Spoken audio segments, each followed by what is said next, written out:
Te damos la bienvenida a la Iglesia Bautista Emanuel de la ciudad de Chihuahua. Oramos para que Dios hable a tu corazón y renueve tu vida. Por la fe estáis firmes. Y como les comento, el objetivo de este mensaje es confiar en Dios. Confiar en Dios y que la palabra de Dios sea lo que alimente nuestra fe. Pablo, en la porción anterior que estudiamos, habla de la consolación que obtuvo por medio de Cristo y cómo esa consolación también es expresada a su iglesia. Cómo también él pudo expresar su sentir respecto a las pruebas, respecto a la oración, y cómo expresa ahora sus intenciones de actuar para con la iglesia en Corinto. Una actitud sana en cuanto a sus intenciones con la iglesia y a la vez a su actuar. ¿Qué es lo que está diciendo Pablo en esta porción? Mis intenciones hacia ustedes son sinceras. Lo que yo quiero hablar hacia ustedes, lo que yo quiero que ustedes logren, lo que yo quiero que ustedes tengan, es algo totalmente sincero y puro. Eso lleva a Pablo, en esta porción que vamos a explicar y que también incluye el capítulo 2, una explicación sobre su conducta en relación a la iglesia en Corinto, para después explicar también cuál es su carácter en el ministerio apostólico. En esta porción, Pablo está preocupado por lo que los corintios se enteraron o dicen de él. Usted sabe que las cartas del apóstol Pablo son una parte de la conversación, son un lado de la conversación. Yo les he puesto el ejemplo. Me llama una persona por teléfono y ustedes escuchan y empieza a sonar el teléfono y sí, bueno, Ever, ustedes ya saben quién me está hablando. Yo no se los dije, pero están escuchando a mi lado de la conversación. Y luego sigue, no, mira, ¿sabes qué? Después del culto, no sé dónde voy a ir a comer. Perfecto, ¿carne asada? Por supuesto que sí, claro. Ahí me llevo las pechugas de pollo. Un ejemplo bien absurdo, un ejemplo muy cotidiano. Ustedes no escucharon lo que dijo Ever, porque no me habló, pero ustedes no escucharon la otra parte de la conversación. Pero como escucharon mi lado de la conversación, ustedes ya supusieron de una manera acertada para qué me habló. Ahorita Pablo lo que está haciendo en esta porción de la carta es darles a los hermanos en Corinto un argumento de por qué Pablo no los visitó cuando dijo que los iba a visitar. ¿Qué sucedió? Van y le dicen a Pablo, oye, la iglesia en Corinto, dijiste que los ibas a visitar, ¿qué pasó? Pues no pude. ¿Y vas a ir después? Pues sí quiero ir, mi intención es esa. ¿Por qué? ¿Qué pasó? Es que los hermanos están diciendo que eres una persona inconstante, que eres una persona que, pues para algunos de ellos, no eres una persona sincera, porque dijiste algo y no lo cumpliste. Y es aquí en esta porción donde Pablo está explicando a la iglesia las razones por las que en ese momento no pasó por Corinto. Es importante porque Pablo aquí menciona los cómo y también los porqués. Es importante que la gente sepa lo que hacemos, pues sí, pero también es importante la razón de muchas situaciones que vienen detrás de nuestro comportamiento, porque todo nuestro comportamiento es el reflejo de una intención. Es bueno explicar las razones de las cuales, por qué lo hacemos. La verdad es que sí son importantes, porque si no damos pie a que los demás asuman. Y si lo podemos ver en cuestiones de comunicación, si un lado, ya sea en una amistad, en una relación, si un lado se mantiene asumiendo, eso quiere decir de que un lado no está comunicando.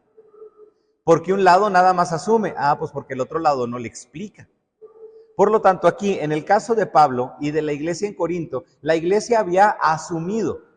Pablo no nos visita por estas razones. Y Pablo se ve con toda la autoridad y tiene toda la intención de que sepan de que Pablo no fue ligero y no tomó con ligereza ni el evangelio ni a la misma iglesia en Corinto. Por esta porción, Pablo les afirma cómo se ha conducido. Y lo dice, especialmente con nosotros, con santidad y con sinceridad de Dios. Eso quiere decir de que Pablo había sido sincero en relación a su razón, por la cual en este caso no estaba con ellos, y eso aplica incluso para toda la carta anterior. ¿Cuál es el objetivo de toda la carta anterior que cuando la leímos y cuando la estudiamos, pues sí dijimos, es una carta dura? Es una carta con exhortaciones que son fuertes. ¿Por qué, Pablo? ¿Por qué nos explicaste eso? ¿Nos querías regañar? Ay, Pablo, ¿a poco no me quieres? ¿Por qué me dices cosas tan feas? No, Corinto, te las estoy diciendo porque me interesa tu santidad. Porque me interesa cómo vas a responder a Dios. Porque me interesa que Dios sea el primer lugar en ti. Me interesa la comunión que tienen ustedes como iglesia con Dios. Por eso lo escribo. Y es cuando los hermanos en Corinto se pueden dar, mira, Pablo no nos regañó.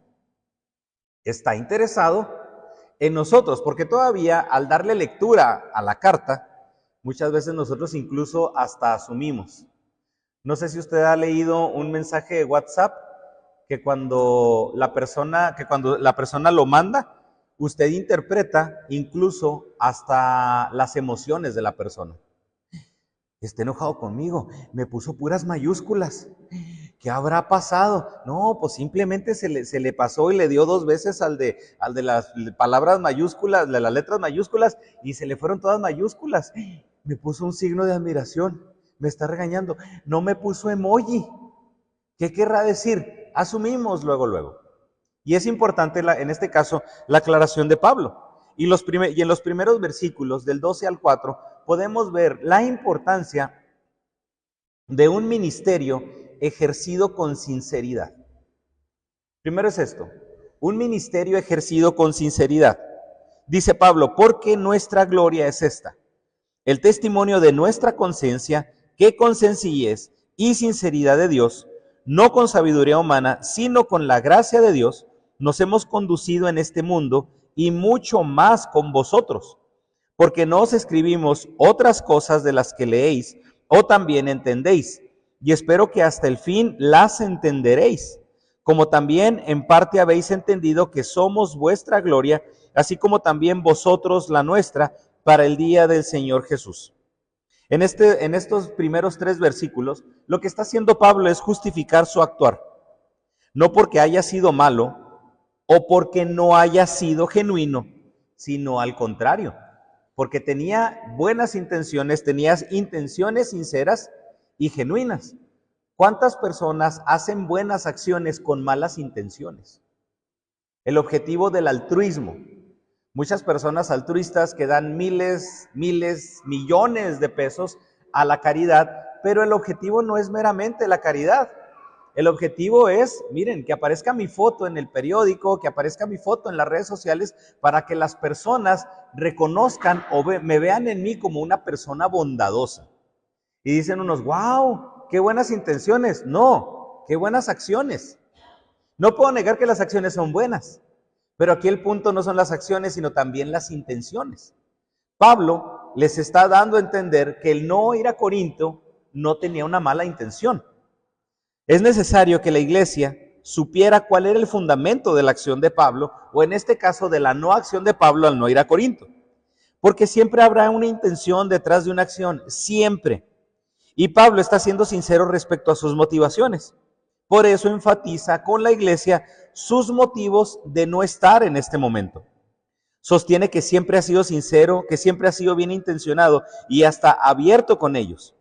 Es bueno saberlo, porque le digo, entre más asumimos, quiere decir de que la otra persona tampoco está comunicando.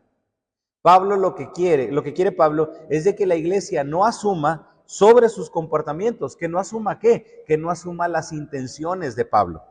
Porque muchas veces pensamos que las intenciones de los demás son basados en algo que los demás están cargando o incluso en ese momento están pensando. Pero fíjese, aquí es importante ver algunas cuestiones de comportamiento humano, porque se dice que no vemos al mundo como es, vemos al mundo como somos. E interpretamos a otras personas como somos. Ay, no me contesta, no me contestó así. Ay, me vio y lo saludé y no me saludó. Y muchos, ¿por qué lo digo como somos? Porque muchos de nosotros pensamos, ¿qué habré hecho? ¿Por qué estará enojado conmigo? Y no, o sea, no está enojado contigo, simplemente no te vio. simplemente iba apurado, nosotros no sabemos qué es lo que estaba pasando en ese momento, pero cuando tenemos la madurez de preguntar, oye, esto y esto y esto, y la otra persona responde, eso que nosotros habíamos asumido, se aclara. Y es sano hacerlo. Creo que es de las cosas más versiones se traduce como orgullo o como satisfacción.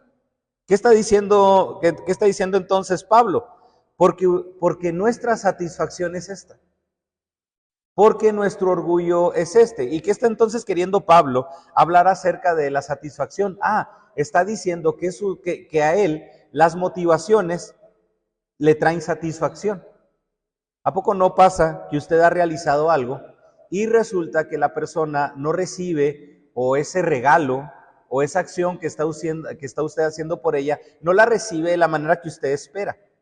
¿Y usted qué dice? Mi satisfacción, tengo la satisfacción de que lo hice sinceramente. Tengo la satisfacción que lo hice con la mejor intención. Eso es lo que está diciendo Pablo. Mi satisfacción es esta. Y primero en la satisfacción habla sobre los motivos que lo llevaron a actuar. La idea aquí es de que Pablo se siente satisfecho. Pablo es el que aconsejó a la iglesia, exhortó, consoló a la iglesia. ¿Y qué sucede con la iglesia? Pues en este momento la iglesia se está sintiendo olvidada. Y Pablo dice, no, esta es mi satisfacción de que sí lo hice sinceramente. Porque primero, no podemos dominar los pensamientos de los demás. No podemos meternos a los pensamientos de los demás en primera instancia para que piensen y asuman todo lo que nosotros estamos haciendo. Pablo aquí por eso lo está explicando. Es un sentir también que en primera instancia la iglesia posiblemente no lo iba a sentir. Y pensemos también incluso en la primer carta, porque Pablo nos dice que los está exhortando con sencillez y con sinceridad, pero no con sabiduría humana. Y por eso les digo, pensemos también en la primera carta, pensemos en estas cartas, en la segunda carta a los Corintios. ¿Qué está haciendo Pablo? Pablo les está diciendo a los Corintios cosas que a él no le gustan. ¿Está marcando argumentos para que los corintios no hagan lo que a Pablo le desagrada? No, por eso Pablo está diciendo, no con sabiduría humana. Todo lo que les estoy explicando a ustedes, todo lo que les estoy escribiendo a ustedes, aparte de ser sincero y aparte de ser sencillo, con una sencillez de corazón, lo que les estoy exhortando, lo que les he exhortado, no es sabiduría humana. No es sabiduría humana. Les estoy expresando la gracia de Dios, les estoy expresando ese consejo de Dios. Y Pablo dice, con ese consejo de Dios, con esa gracia de Dios y con esa sinceridad, nos hemos conducido en el mundo. Pero lo que más me gusta, y mucho más con vosotros. ¿Hemos expuesto la gracia de Dios al mundo? Sí. Oiga, qué padre, ¿no? Pues todavía mucho más con vosotros. Hermano, ¿qué pasa con nosotros como congregación? ¿Expresamos la gracia de Dios en la sociedad? Sí. ¿Predicamos de la gracia de Dios en la sociedad, en las personas que no son parte de la iglesia? Sí.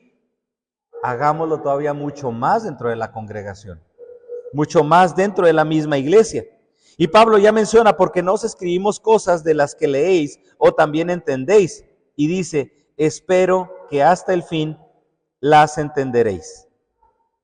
Cuando Pablo los exhorta sobre los partidismos, no creo que así cuando exhorta sobre los partidismos, unos dicen que son de Cefas, otros dicen que son de Apolos, otros dicen que son de Pablo, otros dicen que son de Cristo. Dejen la inmoralidad sexual. ¿Qué está sucediendo con el egoísmo? Cuando Pablo predica, les dice todo eso en la carta, ¿qué sucede cuando nosotros en primera instancia nos exhortan de esa manera? Primero viene una justificación. No, pero es que, mira, esto y esto y esto. ¿Qué quiero decir con esto, hermano? Lo que posiblemente sucedió con la iglesia en Corinto, que en primera instancia,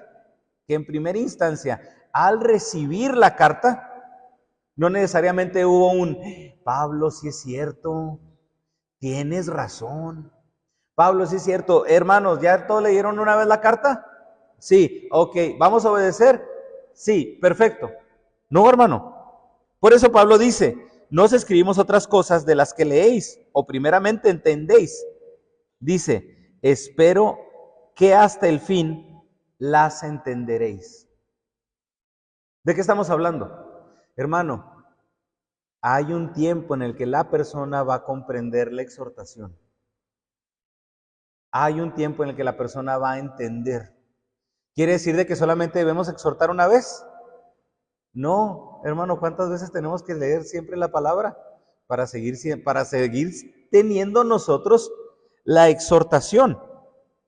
Cuando Pablo los exhorta, la iglesia, unos de los alumnos dicen, pues que porque el profe es tan sangrón, es tan payaso, si nomás no le puse nombre al cuaderno. Pues sí es cierto, ¿verdad? Pero ¿a quién califico? ¿A quién califico? Y luego me dicen, ¿a poco no conoce la letra? Pues sí la conozco, nadie la tiene tan fea. O sea, sí conozco tu letra. ¿Y por qué si sabe que es mi letra no le pone el nombre? Y porque le digo a los chicos, porque lo que quiero es mejorar el hábito. No es tanto la información que me estás poniendo en el cuaderno y en los apuntes, es el hábito. Y si pones tu nombre en todo, a futuro incluso te vas a proteger de que alguien se adjudique su trabajo, el trabajo que tú hiciste como suyo. Le digo, hasta por poner el nombre de esas cosas te vas a librar. Ahorita no lo entienden, ahorita no lo comprenden, ahorita en su inmadurez son incapaces. Y luego todavía se justifican. Porque, no, pues se me fue la onda, profe, pues ¿a poco no vas a ver? Y muchísimas justificaciones. Pero llega un momento en el que la exhortación es entendible, es digerida y luego también es aceptada. Detrás de una enseñanza, detrás de una exhortación, debe de haber un corazón sincero y preocupado por la santidad. Aquí es en el caso de Pablo. ¿Qué había detrás de las enseñanzas de Pablo? ¿Qué había detrás de las exhortaciones de Pablo? Un corazón sincero y preocupado por la santidad de la iglesia. En estos versículos también Pablo aclara esos motivos y esa conducta. Sinceramente los motivos y la conducta van a ser cuestionados, hermano. La gente va a cuestionar nuestra conducta y la gente muchas veces va a cuestionar también nuestras motivaciones. Pero cuando se comprenden los motivos, es más sencillo poder examinar y a su vez filtrar la conducta.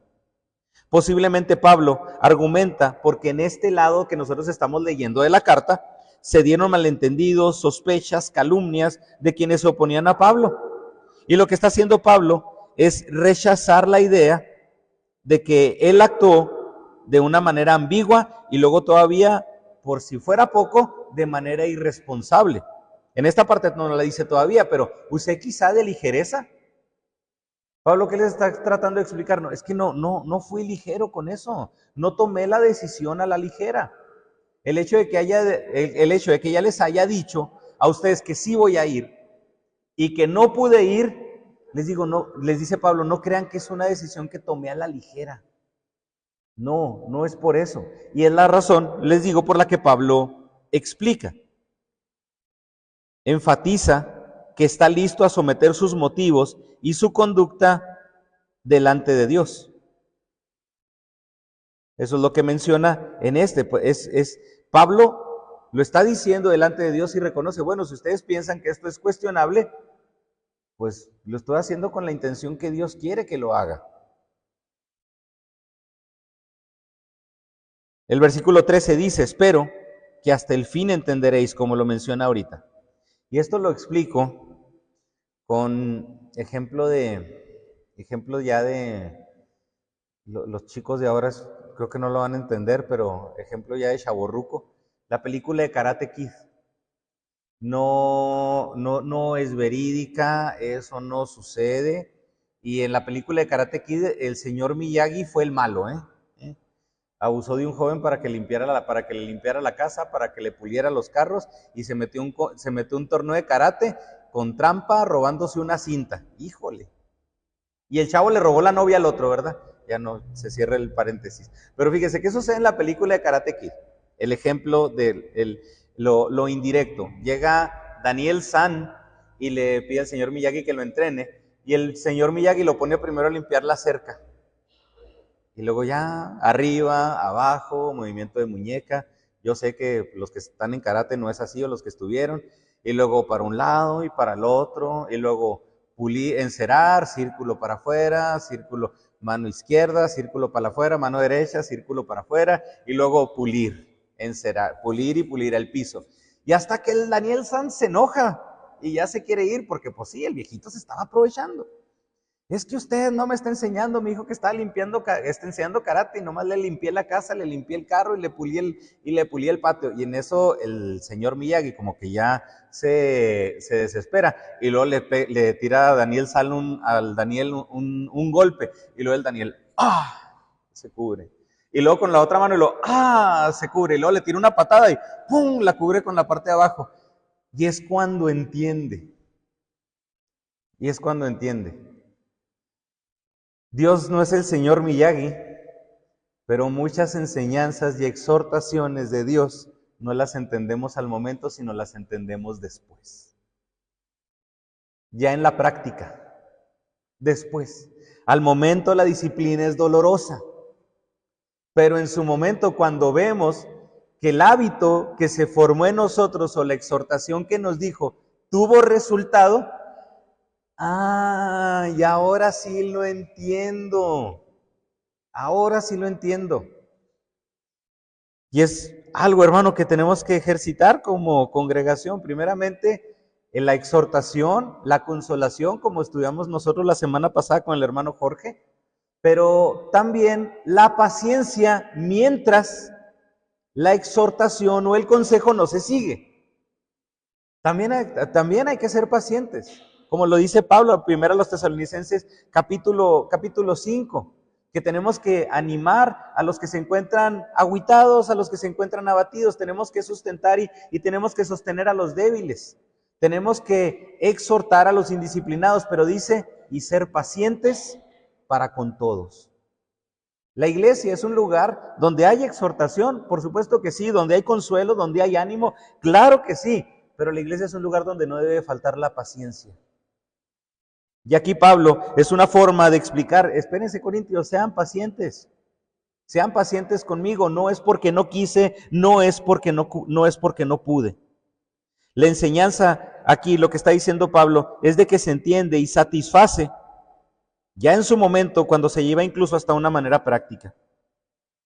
Cuando la iglesia entiende el compromiso de Pablo, va a haber una satisfacción mutua. Por eso el versículo 14 termina así, como también en parte habéis entendido que somos vuestra gloria.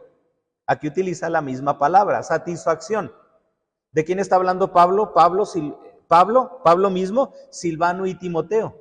Nosotros también somos satisfacción de ustedes. Y ustedes también son satisfacción nuestra para el día del Señor Jesús. La iglesia quedaría satisfecha con la labor de Pablo, pero también Pablo quedaría satisfecho con el consejo escuchado y aplicado de la iglesia en Corinto. Pablo necesitaba a los corintios, y los corintios necesitaban a Pablo. Así son las relaciones entre los creyentes. Yo soy la satisfacción de otro creyente, y otro creyente es la satisfacción mía. Cuando puedo toparme a hermanos pastores que en su momento, con los que crecí, el hermano Juan Carlos, el pastor Gilberto, hermano, yo noto que me ven con satisfacción. Y ojo, y no porque yo sea el pastor que tienen que poner en una vitrina, no, para nada, porque me vieron crecer. Y porque incluso han estado en luchas, en momentos difíciles, y haya habido una exhortación, ha habido un ánimo. Pero también para mí, son una satisfacción. Es lo que Pablo está viendo aquí. Y luego, para eso tenemos también que entender, para entenderlo mejor, está la siguiente explicación, en los versículos del 15 al 18. En este caso, la iglesia debe entender que las decisiones o las cosas no se deben de tomar con ligereza. Aquí la iglesia en Corinto debía confiar en que Pablo no estaba tomando las cosas con ligereza. Dice, con esta confianza quise ir primero a vosotros para que tuvieseis una segunda gracia, y por vosotros pasar a Macedonia, y desde Macedonia venir otra vez a vosotros. y ser encaminado por vosotros a Judea. Así que al proponerme esto, usé quizá de ligereza, o lo que pienso hacer lo pienso según la carne, para que no haya en mí sí y no. Mas Dios es fiel, nuestra palabra a vosotros no es sí y no. Porque Pablo no fue a Corinto si ya lo había prometido. El que no haya cumplido su promesa de ir a Corinto, quiere decir de que Pablo no tomaba el ministerio con seriedad. La veracidad de Pablo fue cuestionada en Corinto. El hecho de que Pablo cambiara sus planes de visita fue motivo para que la iglesia lo acusara de ser alguien inconstante. Pablo en la primera carta, en el capítulo 16, versículo 5, anuncia su segunda visita al regresar de Macedonia y en camino a Jerusalén. Recordemos que es cuando habla sobre la ofrenda recogida para llevarla a Jerusalén. Y en esta, como se le ve en los capítulos también 8 y 9 que vamos a ver posteriormente, estas visitas tenían la intención de asegurar que la ofrenda estuviera completa y que la ofrenda llegara a Jerusalén. Pero iba a ser una visita rápida, iba a ser una visita sencilla, así como decimos coloquialmente, iba a ser visita de doctor. ¿Y por qué Pablo no quiere llegar a la iglesia en una visita de doctor? Porque Pablo no quería una visita meramente para ir a recoger la ofrenda. Podemos decir que Pablo quería una visita pastoral. Por eso menciona, si recuerdan cuando leímos esa porción, que Pablo habla acerca de quedarse en el invierno en Corinto.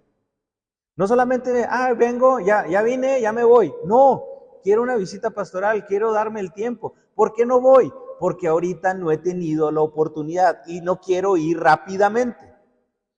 No tuve la oportunidad y si iba rápidamente y quiero quedarme con ustedes mucho tiempo. El cambio de planes produjo que Pablo fuera considerado culpable de ser inconstante, de no ser responsable de sus promesas y que lo acusaran de que sus planes eran según la carne. ¿Sabes qué, Pablo? Es que lo hiciste el plan en la carne. Por eso lo menciona aquí.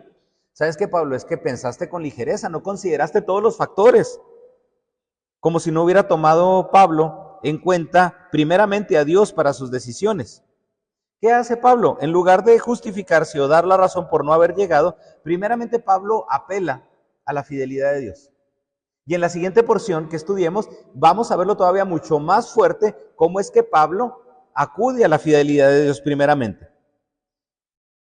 Muchas veces el dudar de los demás será algo que no podemos evitar. No le digo, no hermano, no dude, no. Muchas veces el dudar de los demás va a ser algo que no podemos evitar. ¿Qué hay que hacer, hermano? En medida de lo posible aclarar. Porque va a ser algo que no podemos evitar. De hecho, hemos normalizado el pensar mal.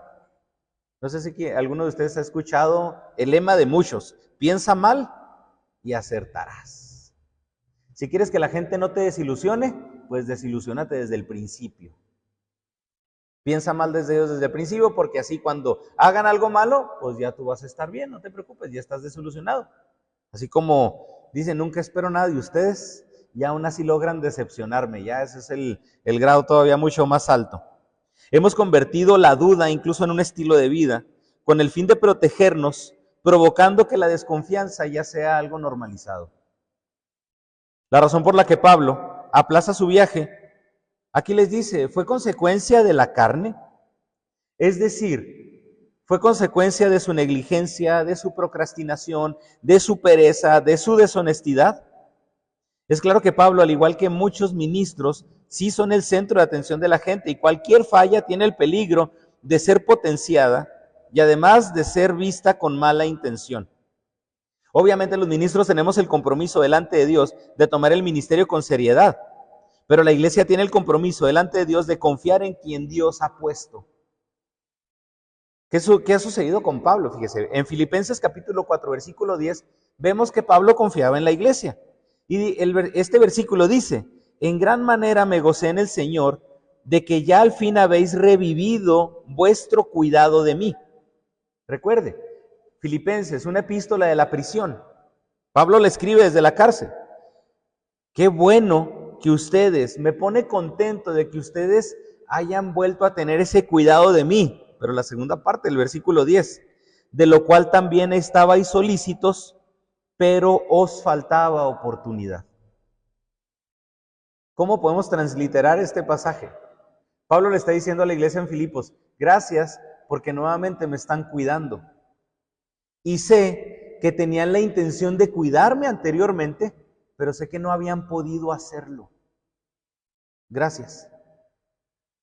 Pablo no dice, hasta que por fin, hasta que por fin. No, Pablo, es que no podíamos. Pues querer es poder. Querer es poder. Y si quieres, buscas la forma. ¿A poco no lo hemos dicho? No, hermano, créame, hay veces que no se puede y que se tiene la intención y que no se puede. ¿Por qué no se puede? Hermano, véase. Véame. Veámonos. Somos una limitación andando.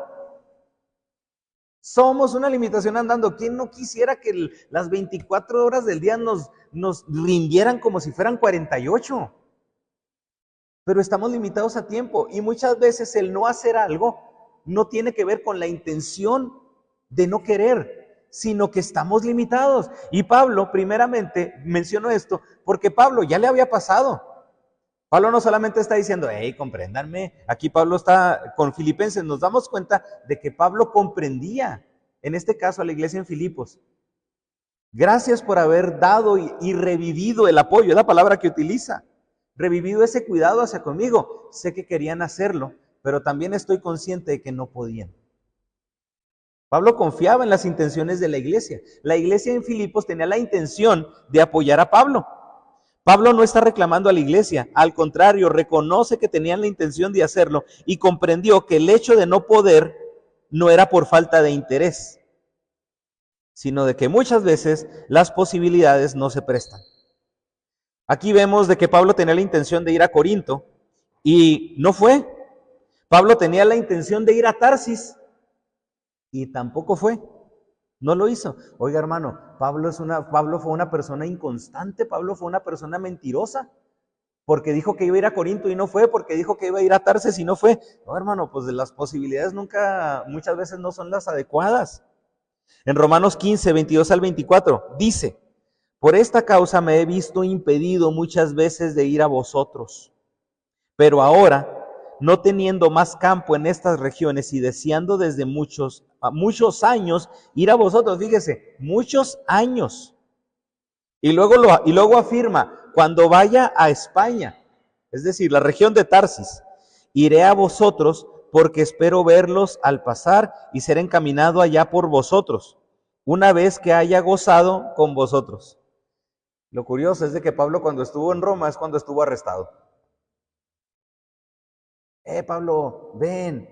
Y luego, no, estoy en la cárcel. No cumples tus promesas, estás en la cárcel y no vienes. Oiga, hay que comprender, hermanos. Hay que entender este principio importante. Desde hace mucho tiempo deseaba ir a Roma y Pablo lo está diciendo aquí. Era inconstante, era irresponsable, era indisciplinado. La vida de Pablo se vino abajo por no recibir el apoyo en Filipos. La iglesia en Roma y en Corinto se vinieron abajo por no haber recibido la visita que Pablo tanto anunció. Ahí es lo importante. Ahí es lo importante. Esto demuestra que a pesar de que las circunstancias no se presten, Dios sigue siendo fiel. Y el hecho de que nosotros como personas estemos limitados no es sinónimo de tomar el ministerio con ligereza. Tenemos que confiar en nosotros y tenemos que animarnos mutuamente. Versículos del 19 al 22. Hermanos, confiemos en la fidelidad de Dios. No dudemos de la fidelidad de Dios. Versículos 19 al 22. Porque el Hijo de Dios, Jesucristo, que entre vosotros ha sido predicado por vosotros, por mí, Silvano y Timoteo, no ha sido sí y no, mas ha sido sí en Él. Porque todas las promesas de Dios son en Él sí y en Él amén, por medio de nosotros para la gloria de Dios. Y el que nos confirma con vosotros es Cristo, y el que nos ungió es Dios, el cual también nos ha sellado y nos ha dado las arras del Espíritu en nuestros corazones.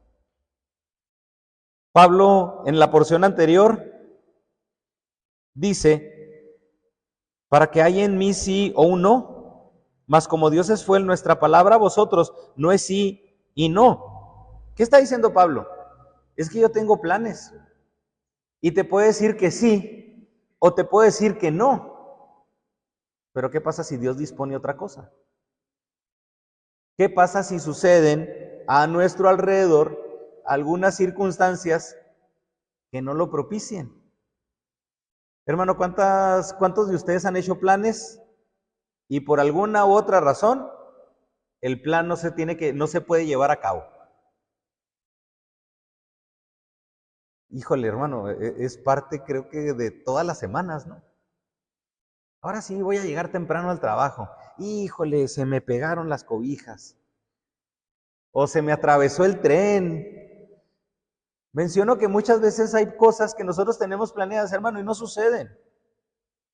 ¿Eso nos hace inconstantes? No. Obviamente hay que considerar que no sea un patrón repetitivo. Obviamente hay que considerar eso. Pero ¿cuántas veces hay buenas intenciones, pero las circunstancias simplemente no se dan o no se prestan? Timoteo y Silas eran colaboradores de Pablo en Corinto. Las promesas importantes son las que Cristo cumple. Las promesas importantes son las que Cristo cumple. ¿Pablo había prometido ir a Corinto? Sí. ¿Pablo había prometido ir a Tarsis? Sí. ¿Pablo había prometido ir a Roma? Sí. Qué bueno que podemos hacer promesas, pero primeramente debemos descansar en las promesas de Dios. Y así lo explico. Por eso Pablo resalta la fidelidad de Dios.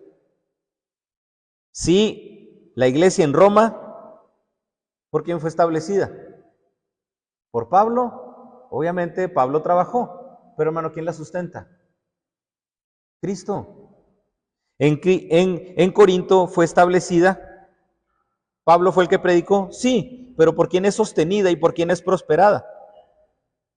La iglesia en Roma continuó, la iglesia en Corinto continuó, no por las promesas que Pablo hizo.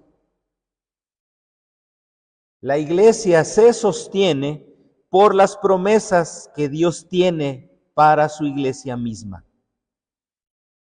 Las puertas del Hades no pueden contra la iglesia por las promesas de Pablo. Mira, y las puertas del Hades no prevalecerán contra ella. Ay, es que Pedro lo prometió. Ay, es que Alfonso dijo. No, las puertas del Hades no pueden contra la iglesia porque el sustento de la iglesia es Cristo. En esta sección, Pablo busca dejar claro que aunque él tiene un carácter íntegro, tiene una situación limitada. Aunque él puede aconsejar a Corintios, su situación es limitada. Y aunque no haya dejado totalmente claro la razón de los malentendidos, deja claro que no es por falta de determinación. Y lo que podemos decir aquí es que, bueno, pues sí, nosotros estamos limitados. Hay que confiar, por supuesto que sí, pero el principal sustento de la iglesia es Cristo. No lo que yo prometo. Yo puedo decir, hermano, vamos a hacer un plan de trabajo para el 2027. Y hermanos, para el 2027 les prometo que ya vamos a tener todo pintado. ¿Y qué sucede? Híjole, no pudimos pintar en el 2027. Es que el pastor es un inconstante, los líderes, esto, lo hacía acá. Hermano, lo principal es la santidad de la iglesia o las paredes pintadas. Ok, no se pintaron las paredes, lo podemos posponer, pero la iglesia ha madurado. Sí, ok, perfecto. ¿Y por qué ha madurado? Porque Cristo la sostiene. Porque ha permanecido, porque Cristo la sostiene. La obra permanece y esa obra santificadora de la iglesia es únicamente y totalmente por Dios. Él fundó la iglesia. Por lo tanto, el sostenimiento de la iglesia no es en las promesas que nosotros podemos decir que pueden ser sí o pueden ser no. Pablo, Pinky Promise, ¿vas a venir? No. No es en Silvano, en Timoteo, en mí sí o en mí no. Es en él sí y en él amén. No nos corresponde a nosotros. Trabajamos, sí, pero no nos corresponde a nosotros. Somos responsables, sí, pero no nos corresponde a nosotros. La obra de Dios no ha sido porque Timoteo, Silas, Pablo eran infalibles y en ellos todo era así. Pablo dice, no es en mí, en Pablo, no es en mí, en Silvano, en Timoteo, sí o no. Es en Dios sí y en Dios amén. No es si Pablo no puede, no es si Pablo puede o no puede, no es si Timoteo puede o no puede, no es si Alfonso puede o no puede. Es saber que Dios sí puede y en Él es sí y en Él es amén para su única gloria. Por eso, hermano, esto es lo que tiene que reforzar nuestra confianza en Dios. La obra va a estar garantizada en Cristo. Y el hecho de resaltar el amén es hacer ver que el hombre está de acuerdo con la obra y con las condiciones que Dios ha puesto. ¿Qué quiere decir la palabra amén? Así sea. En Dios, en Él sí y en Él así sea. En lo que Él dice, así sea. ¿Y qué hace el hombre? El hombre se esfuerza en el sí de Dios. No es el sí del hombre, es el esfuerzo del hombre en el sí de Dios. ¿Qué es lo que dijo Dios que va a hacer? Entonces me esfuerzo en lo que Dios dijo que va a hacer. Si Dios va a santificar a su iglesia, ¿qué tengo que hacer? Esforzarme en que Dios santifique a su iglesia. Y hago la parte que me corresponde. Hago para lo que Dios me ha llamado, tanto para mí e incluso como para los demás. No es mi sí, es el de Dios. No es mi decisión, es la de Dios. Si Dios promete aliento a su iglesia, nosotros predicamos fielmente la palabra. No es que nosotros producimos, no. Nosotros actuamos en lo que sabemos que Él hará. Si Dios ha prometido bendición a la iglesia, vamos a actuar de la manera en la que Dios produzca bendición en la iglesia. El versículo 20 resalta que el hombre es quien se alinea a la voluntad de Dios para glorificarle. Porque todas las promesas son en el sí y en el amén, fíjese, por medio de nosotros. Ojo, no está diciendo nosotros las hacemos, por medio de nosotros, para la gloria de Dios. Cuando usted pide un paquete por Amazon, cuando usted pide un paquete por internet, y le llega el paquete, mira, ya llegó mi paquete, qué padre. Y luego, ¿quién te lo trajo? Usted no dijo, me lo trajo una camioneta blanca con placas tal, y el cuate era de tal forma, y era así, y era así, y era así. No, ¿quién se lo trajo? Amazon. Ya llegó mi paquete de Amazon. Usted no dice en qué avión lo trajo, no dice el nombre del transportista, no dice el nombre de nadie. Amazon me lo trajo. Vamos a aplicar ese ejemplo. Sí, aquí estamos nosotros, hermano, pero Dios es el que lo está haciendo. Nosotros somos el simple repartidor. El repartidor no se lleva el crédito. El repartidor no se lo lleva, no se lleva el crédito. El repartidor nomás tiene la labor de transportar. ¿Qué hacemos nosotros? Tenemos la labor de transportar, tenemos la labor de adorar, tenemos la labor de enseñar lo que Dios dice. Por eso, por medio de nosotros, sí, pero Dios lo hace. Nosotros somos el transporte para la gloria de Dios. Dios es quien nos confirma. Y luego dice, Dios es quien nos unge, Dios es quien nos ha sellado. El ser sellado es un término que Pablo utilizaba como una identificación del creyente con Dios. En la antigüedad, los reyes firmaban los documentos importantes con su sello personal. Y al ver un documento con el sello, con ese sello intacto, garantizaba que el documento tenía la autoridad de quien lo mandaba. Mira, lo mandó fulano. Este me lo mandó el rey. Pero te lo trajo fulano. Sí, pero viene de parte del rey. Y nuevamente pongo el mismo ejemplo. Usted no dice, me lo trajo fulanito de tal. No, tiene sello del rey. Me lo mandó el rey. El repartidor únicamente cumplió con esa labor. Y dice, tenemos también la garantía. Arras. Las arras era un término que significaba el pago por adelantado, que aseguraba el precio total, que el precio total sería pagado. mientras que el vendedor garantizaba la calidad de lo comprado y ponía su sello sobre el objeto apartado. Era como el sistema de apartado en la antigüedad. Ya está apartado, sí, ya está apartado, ya te lo pagaron todo, no, pero ya está apartado, véndemelo, te doy más, no, ya está apartado, entiéndelo, no te lo voy a dar, ya está apartado. Ya hice un compromiso con la persona de que este objeto, aunque todavía no me lo paga, ya le pertenece a él. Pero si todavía no te lo paga porque ya te pertenece, por cuestión de compromiso. Es eso. ¿Qué enfatiza el apartado? El compromiso comprador-vendedor. No se ha pagado completo, pero hay un compromiso que se tiene que cumplir. Oiga, tenemos las arras. A ver, ¿ya eres salvo? Sí, pero todavía pecas. Sí, pero Dios ya hizo ese compromiso. ¡Sas! Es la confianza nuevamente en Él, hermano. Nuevamente es la confianza en Dios.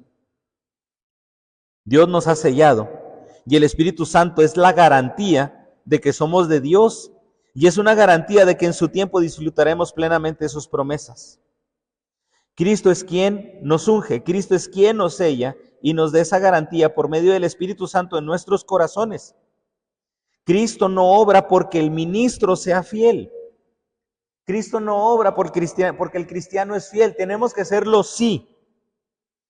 Pero nosotros como ministros cumplimos porque Él es fiel. Nosotros muchas veces tenemos el pensamiento arraigado de que Dios va a obrar únicamente cuando nosotros seamos fieles. Y así como si dijeron, no, ¿sabe qué, hermano? Si usted quiere recibir, no va a ser así, pero lo voy a ejemplificar así. Hermano, si usted quiere que la iglesia sea bendecida, esta semana no peque nada. Para que el siguiente domingo la gloria de Dios sí descienda, pero suave. Muchas veces así pensamos. Es que Dios va a bendecir porque yo no hice. Bueno, es que no es porque no hagas. Tienes que hacer, sí, pero no es totalmente o completamente la razón. ¿Qué tenemos que hacer nosotros? Ahí es donde sí entra. Nosotros tenemos que ser fieles porque Él es fiel. Nosotros tenemos que cumplir porque Él es fiel. Nosotros nos tenemos que agarrar de Él, sí, porque Él es fiel, porque Él ya lo ha prometido. ¿Qué predicamos? La palabra de Dios, porque Él es fiel. ¿Qué predicamos? Las promesas de Dios. ¿Por qué tenemos que predicar las promesas de Dios? Porque las promesas de Dios son en Él sí y en Él amén. La iglesia no necesita las promesas del hombre. A mí me cae, pero me voy a desahogar. A mí me cae bien mal. Me molesta cuando nos invitan a los pastores a los desayunos con los políticos.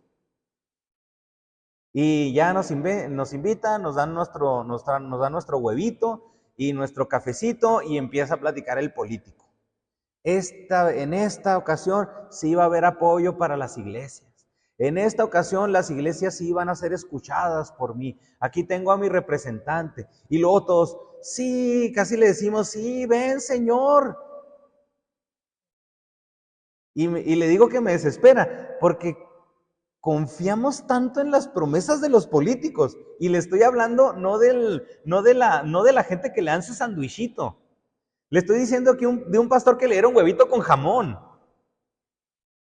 Y ¡wow! No, hermano. No es por las promesas de los políticos, no es por las promesas de la gente. La iglesia predica las promesas de Dios. Y las promesas de Dios son en Él sí y en Él amén. ¿Y qué pasa? ¿Qué tiene que pasar para que las promesas se cumplan? El compromiso mío. De hecho, no sé si así sea, ya esto es alucín mío, ya esto es cuestión personal. Pero me gusta que la palabra compromiso traiga implícita la palabra promesa. Compromesa. Hago un compromiso. ¿Por qué? Porque confío en la promesa. No sé si ese sea el origen de la palabra, pero yo de esas cuestiones que uno está nomás así viendo al vacío, piensa. ¿Qué pasa? ¿Qué tiene que haber para que la promesa se cumpla? Cree en el Señor Jesucristo, le dijeron Pablo y Silas al carcelero. Cree en el Señor Jesucristo y serás salvo tú y toda tu casa. Ahí hay una promesa. ¿Qué exige esa promesa? Compromiso mío. Ese compromiso de mi parte. La iglesia no necesita las promesas de Pablo. Ay, Pablo dijo que no, todo se va a venir abajo. No, necesita la promesa de Dios. La iglesia no necesitaba la presencia de Pablo, porque la iglesia está fundada en la palabra de Dios y debe de confiar en las promesas de Dios. Una iglesia que se fundamenta en la palabra, una vida que se fundamenta en la palabra y confía en sus promesas, es una iglesia y es una vida firme, independientemente del número, de su infraestructura y de su economía. De hecho, a veces es el peligro de la economía y de la infraestructura. Que una economía pudiente nos va a hacer confiar en la economía. Que una infraestructura grande nos va a hacer confiar en la infraestructura. Creo que muchas veces Dios por eso nos permite que no tengamos ciertas infraestructuras o cierta economía, para que no confiemos en eso y confiemos en Él. Para que confiemos primeramente en las promesas de Él. Y aquí, obviamente, ya sabemos la respuesta. ¿Para las promesas de Dios se necesita materia? ¿Para las promesas de Dios se necesita dinero? No, hermano. Se necesita el Espíritu Santo.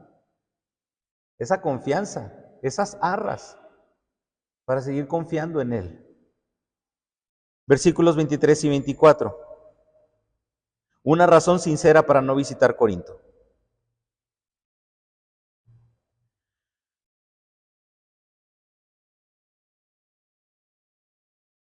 Mas yo invoco a Dios por testigo sobre mi alma, que por ser indulgente con vosotros, no he pasado todavía a Corinto, no que nos enseñoremos de vuestra fe, sino que colaboramos para vuestro gozo, porque por la fe estáis firmes. Aquí no se termina el pasaje, lo aclaro, aquí no se termina el pasaje. La idea de Pablo continúa en el capítulo 2. Pero Pablo resalta aquí que sus argumentos son sinceros y que son verdad. Jesús nos advierte en contra de usar un juramento para engañar, para manipular. Pero aquí Pablo está poniendo a Dios de por medio para defender su integridad por el ataque tan severo que recibió de la iglesia en su contra. Porque al haber expuesto en duda su carácter, Pablo aquí jura enfatizar la verdad de lo que hacía. Y por eso dice, más invoco a Dios por testigo sobre mi alma. Mis intenciones fueron sinceras. El actuar estuvo por parte de la gracia de Dios. Ah, sí, Pablo, pero no fuiste. No estuviste, para que se nos quede más grabado. No viniste.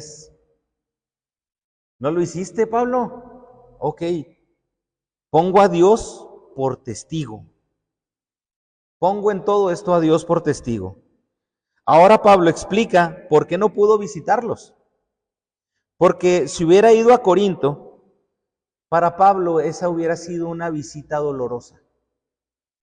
En el siguiente capítulo, en el capítulo 2, Pablo habla de esta persona que en su momento fue pecadora, o obviamente salvo ya por gracia, pero que está siendo abatida por mucha tristeza.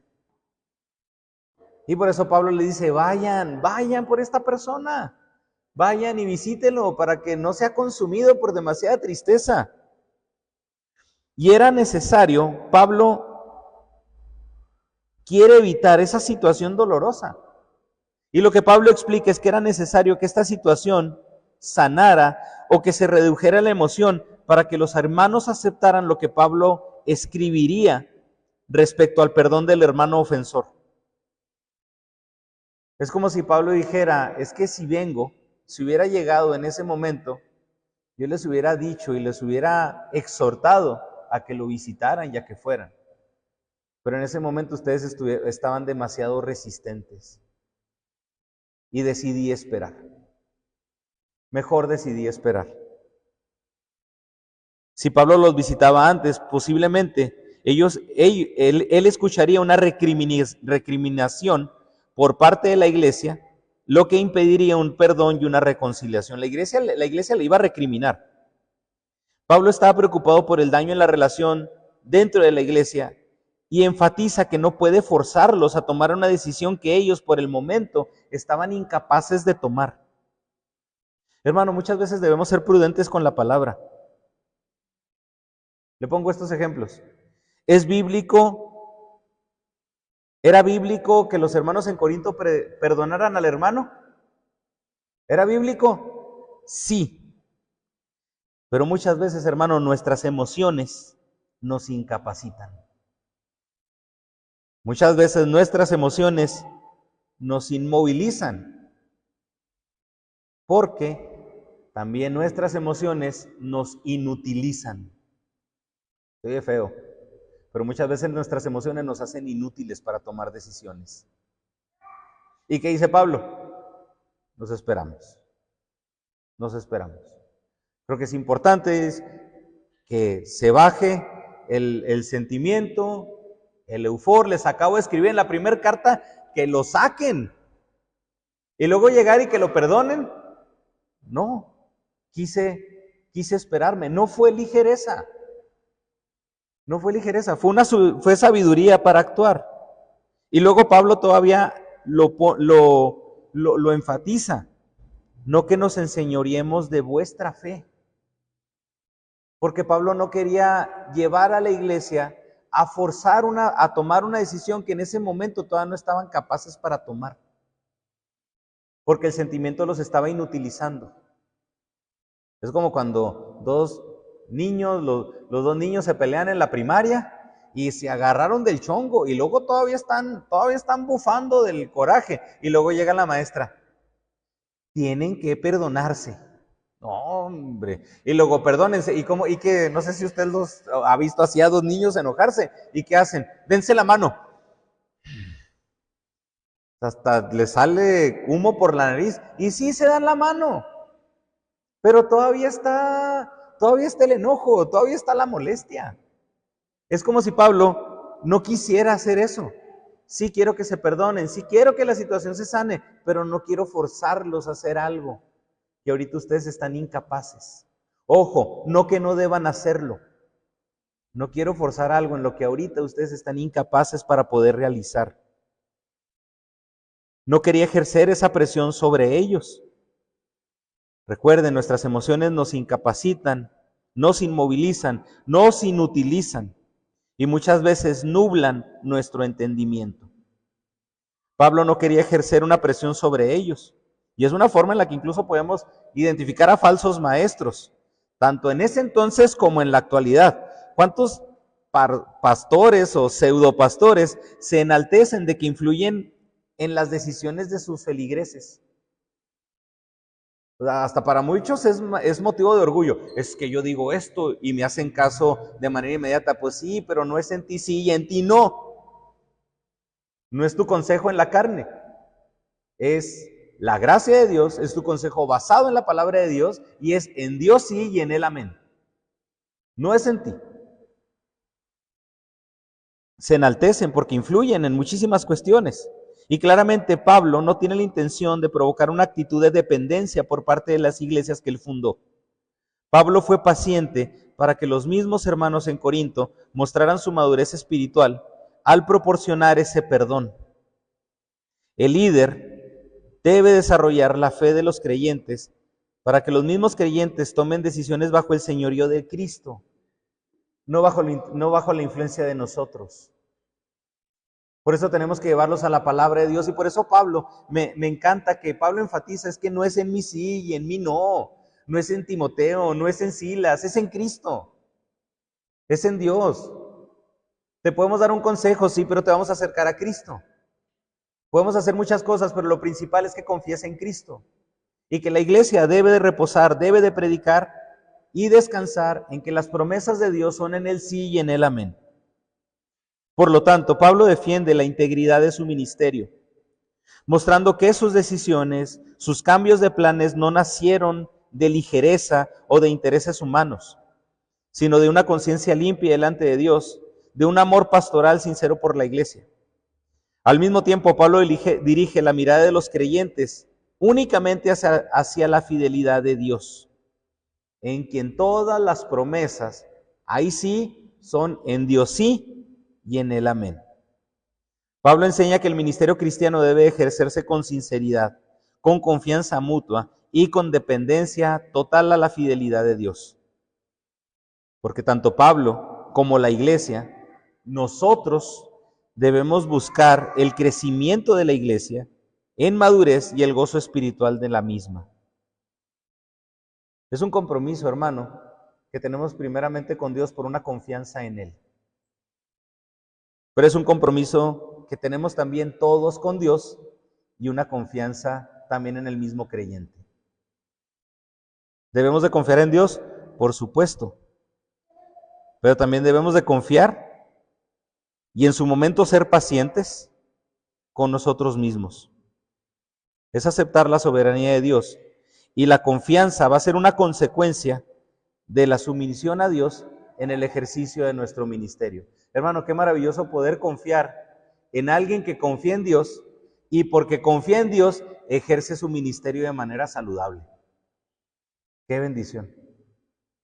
Y vamos a aplicarlo a la amistad. Qué bendición poder confiar en un amigo que confía en Dios y que todo en la amistad lo va a hacer precisamente para el bienestar de la amistad. Vamos a aplicarlo al matrimonio. Qué maravilloso confiar en un cónyuge que confía en Dios y por consecuencia su posición como padre, como esposo, como hijo, lo hace con esa confianza ejercida con algo que Dios le ha permitido tener. Ya en este caso sea parte de la iglesia, sea amigo, sea familia, lo que sea. Es la confianza en Dios.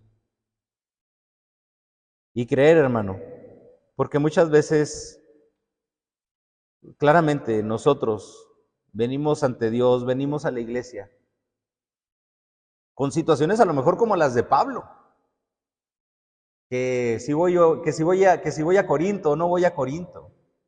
Pero el punto es este. Muchas veces confiamos demasiado en lo que nosotros pensamos que debemos hacer.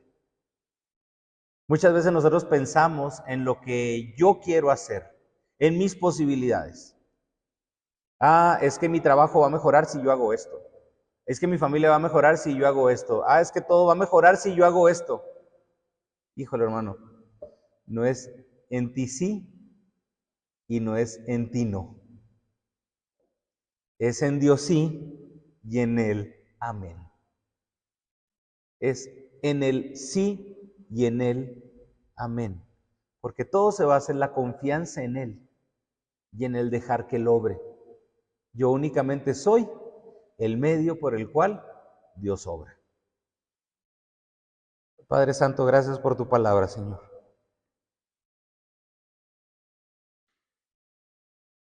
Gracias, Señor, porque es en ti sí.